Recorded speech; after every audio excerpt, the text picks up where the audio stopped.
It's the political breakup heard round the world. President Trump severing ties with at least one of his closest allies, declaring, "I am withdrawing my support and endorsement of Congresswoman Marjorie Taylor Greene," even calling for primary challenges against his one-time loyalists and attacking her as, quote, wacky, a ranting lunatic, a rhino, and a traitor.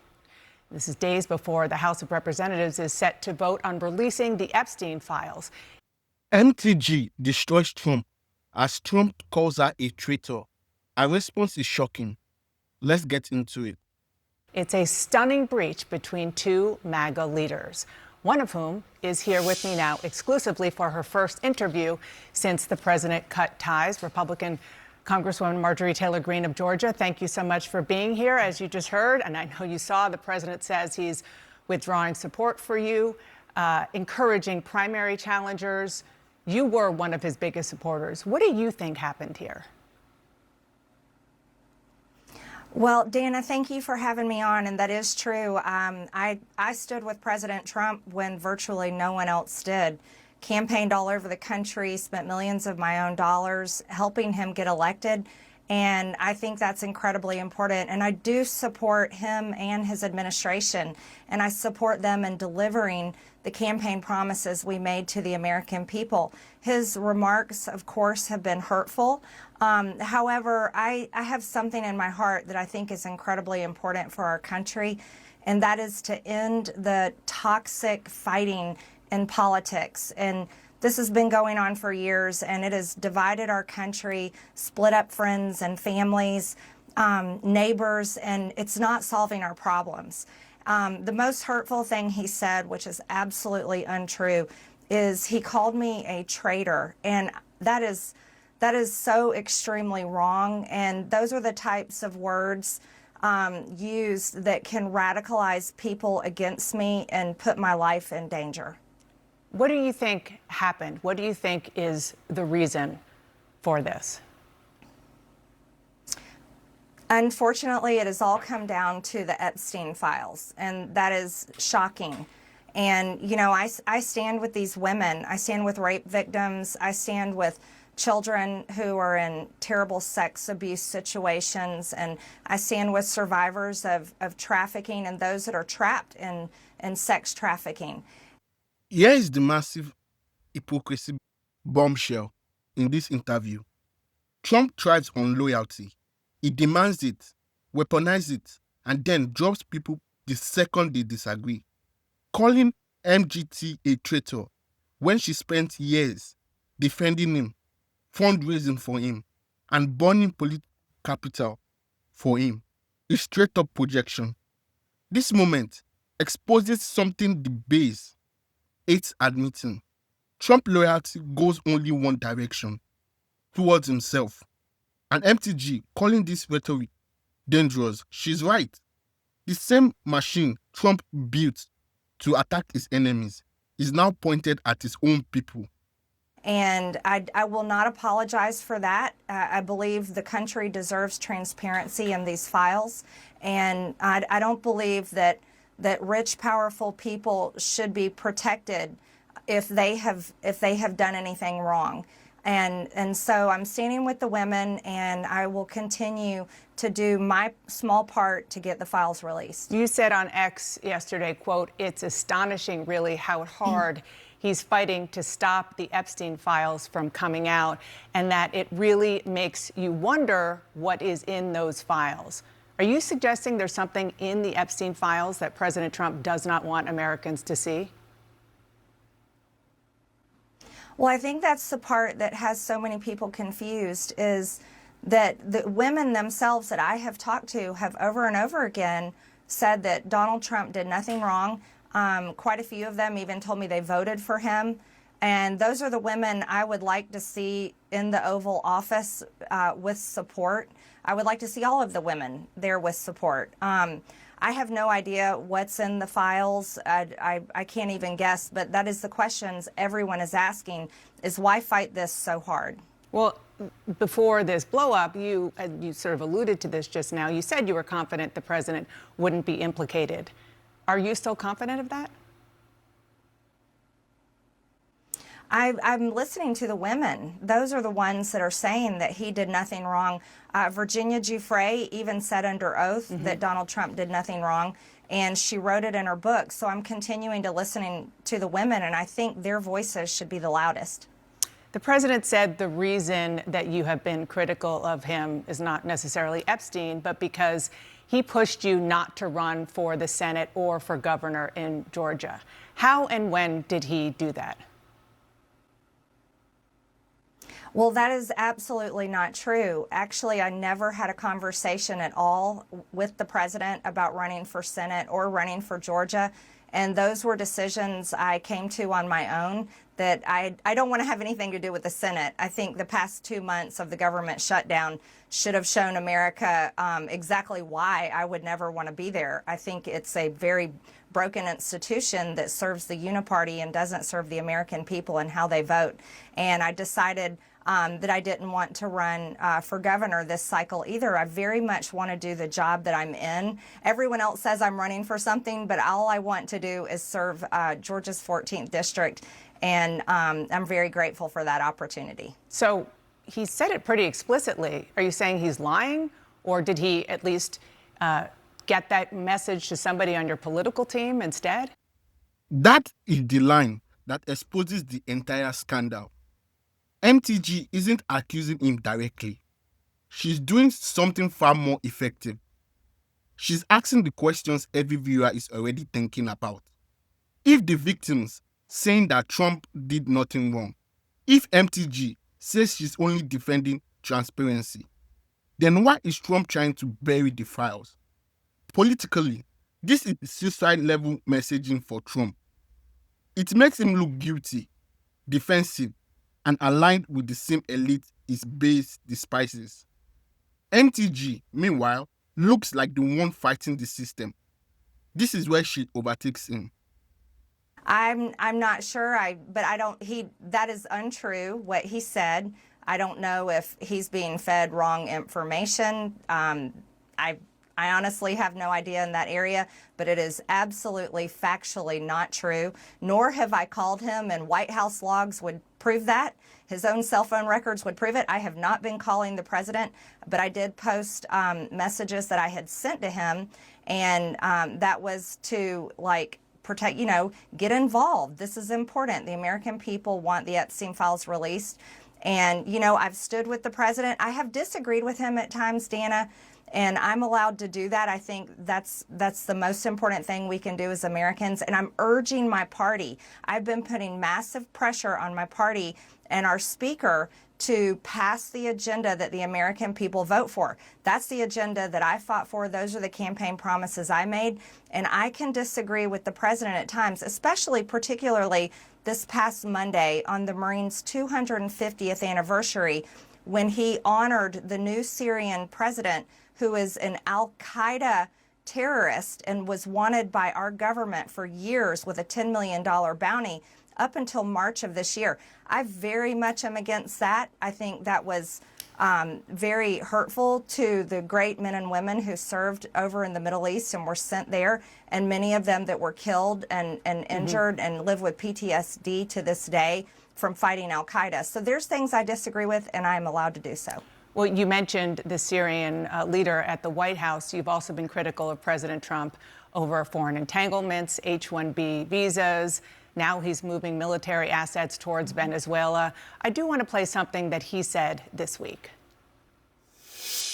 Don't forget, MAGA was my idea. MAGA was nobody else's idea. I know what MAGA wants better than anybody else, and MAGA wants to see our country thrive. Do you agree? Do you think he represents the MAGA movement as he once did? Well, what the American people voted for with MAGA was to put the American people first and stop sending foreign aid and stop being involved in foreign wars. They very much deserve to be put first. Cost of living is far too high. Health insurance is completely out of control. And those are two issues I have been very vocal on for months and months now, long before Republicans were shocked when those big losses came on this past Tuesday's election. So I think that the American people deserve to be put first. That's what Make America Great Again meant to me. And I think that President Trump can do that if he refocuses his effort. And I think that's what I want to see. I think that's what the country wants to see. Even if he's attacking me, I do want him to be successful for the American people. So sounds like you're saying that he is not representing the MAGA movement that he started right now. I can say that promoting H-1B visas to replace American jobs, bringing in 600,000 Chinese students to replace American students' opportunities in American colleges and universities, those are not America First positions.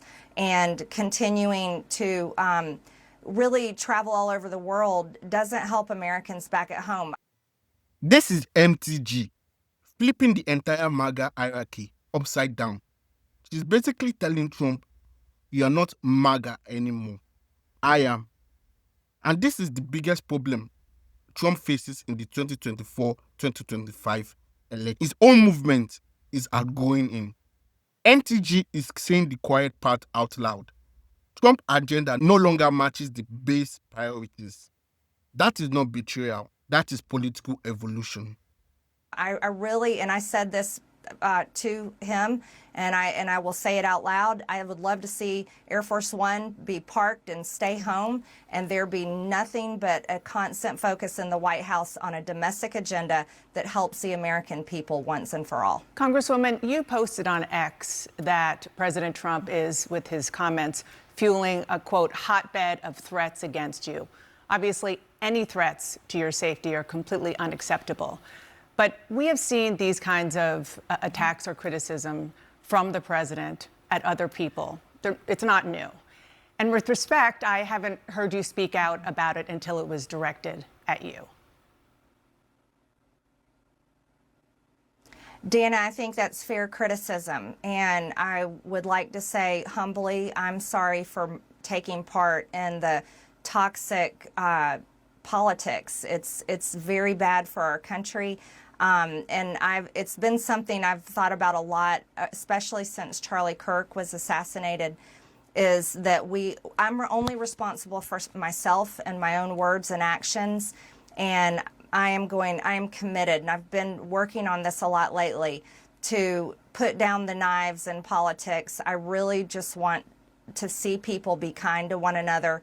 And we need to figure out a new path forward that is focused on the American people, because as Americans, no matter what side of the aisle we're on, we have far more in common than we have differences. Yeah. And we need to be able to respect each other with our disagreements. So just to put a button on this, you regret the things that you have said and posted in the past, the Facebook post that was taken down of you in 2020 holding a gun alongside the squad, encouraging people to go on the offense against the socialists, liking a tweet of somebody calling for the execution of Nancy Pelosi and former President Obama, just examples?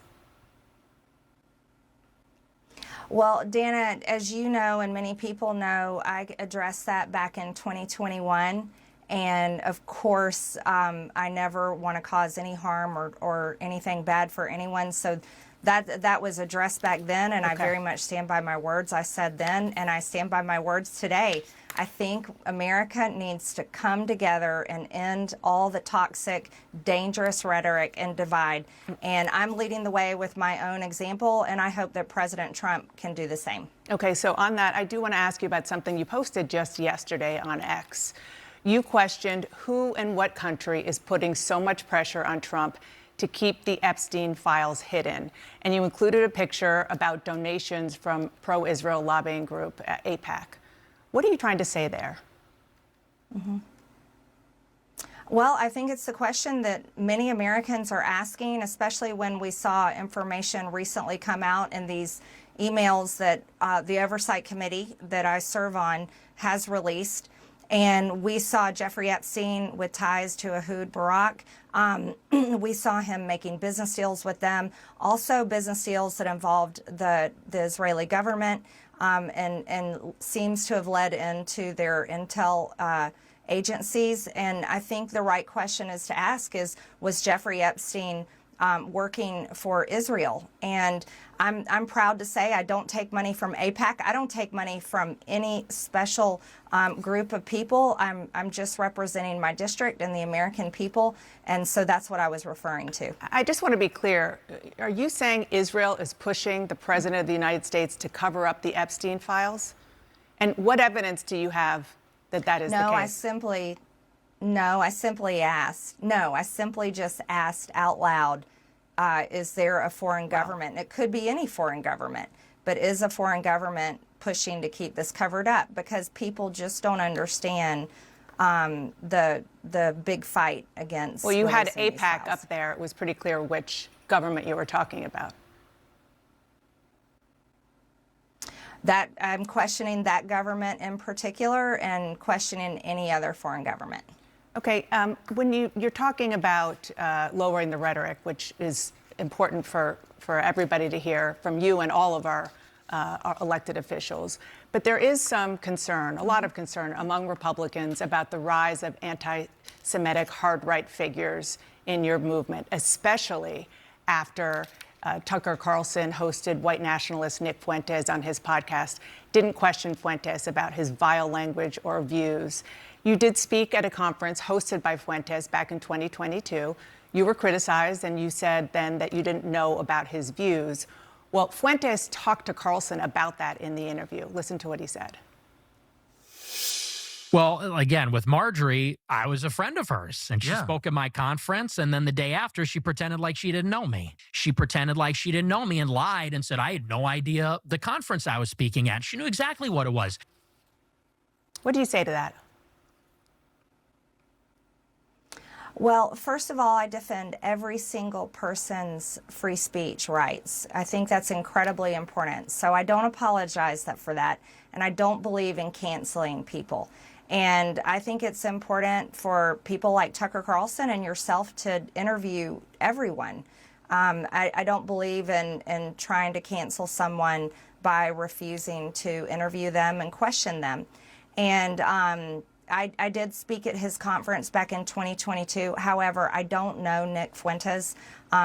He's someone I've never exchanged text messages with or phone calls, but I did speak at his conference. That was the first time I had met him that day, and that was it.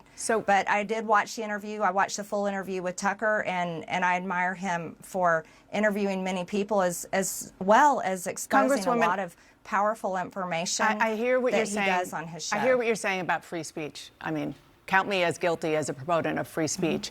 There's free speech, and then there is hate speech. And this is a man invited on a really prominent conservative show who said, even during that interview, he had a problem with, quote, organized Jewry, and he wasn't challenged on it. In the past, he has denied the Holocaust, called Adolf Hitler effing cool, talked about the fact that he thought Jim Crow was just fine, and on and on. So again, there's free speech, and then there's just hateful language and sentiments. Well, Dana, again, I told you on this interview that I'm committed to ending the toxic politics, and I think I don't want to have anything to do with it. This is the irony point. MTG, one of the most aggressive figures in Congress, is now preaching de-escalation. But the crazy part, it actually works in her favor. Trump attacks. She rises above it. He throws labels. She talks unity. In a political breakup, the person who stays calm wins. And that is exactly the dynamic happening here. If you have enjoyed this breakdown, give it a like, share, and subscribe. It really helps the channel. Let me know your thoughts on the story in the comment section below. And also, again, don't forget to like, share, and subscribe. And remember, always keep thinking. Thank you, and I'll see you in the next video. You should have Nick Fuentes on your show, and you could ask him questions about that. I myself am not anti-Semitic. I have never criticized the Jewish people or said anything about them in particular. I am critical of the government of Israel, and I can criticize any government I want to in the entire world, as well as our own. And a lot of the times I am criticizing our own government for failing the American people. And I think that needs to be the focus, and that's the most important thing people care about, is being able to afford groceries, housing, health insurance, and having a good quality of life. Yeah, and I hear you saying you're not anti-Semitic, and you've said it before, and you know, some of the posts that you have put up, which you have apologized for, certainly have tropes in them that have been used historically against Jews. But I do want to end this conversation with a question to you, and that is, do you see a situation where you and President Trump can make up? And if not, do you think you have a future in the GOP? Well, I certainly hope that we can make up. And there's, you know, again, I can only speak for myself. I'm a Christian, and one of the most important parts of our faith is forgiveness, and that's something I'm committed to. That's why I can easily come on your show that is watched all over the world, and I can say things I'm sorry for, and I can try to set an example of how I think we should move forward as Americans. And so, of course, on my end, I believe in that, and I certainly hope to see that happen. Congresswoman Marjorie Taylor Greene, I appreciate you coming on this morning. Thank you so much. Thank you, Dana.